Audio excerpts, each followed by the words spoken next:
Good evening, Carrot. Today we'll be learning about different rounds of equity financing. Oh, interesting. I did not know there are different rounds in equity financing. Let's get started then. Equity financing rounds are typically categorized into three phases: seed funding rounds, series funding rounds, and public offering rounds. Seed funding round is typically performed at the initial stages of the business. In our case, we could consider the money invested by Tomato and her friend Potato as the seed fund for the bookstore business. This money is typically used to set up the business, perform market research, etc. The first round is Series A funding. This is usually the first official round of funding that happens after a seed round. Usually, in the previous seed rounds, the investors are looking just for good ideas with a potential to grow. However, in the Series A round, the investors also look for a strong strategy that turns the idea into a successful business.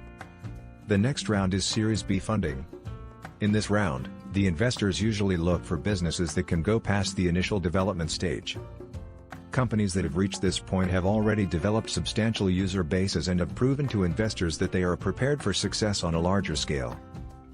The third round is Series C funding. By the time the businesses reach this round, they are deemed to be pretty successful and would be generating a good amount of revenues.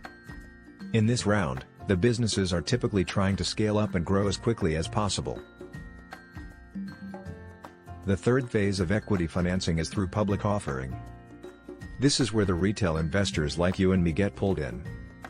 Once the company grows to a scale where it is unable to raise funds from venture capitalists, it goes through a process called initial public offering, IPO, where the company tries to sell its equity to general public or retail investors. Once this process is complete and the company has successfully pulled money from the public, the company is then termed as a public company, and its stock is allowed to trade on various platforms called security exchanges. It is possible for the companies to have multiple rounds or even skip any of these rounds based on the requirements. Wow, thanks a lot for the detailed explanation. I'm so curious to know what are the pros and cons of equity financing. Sure. Let's discuss the same in the next video. Thank you for visiting our channel. The Investor Kids.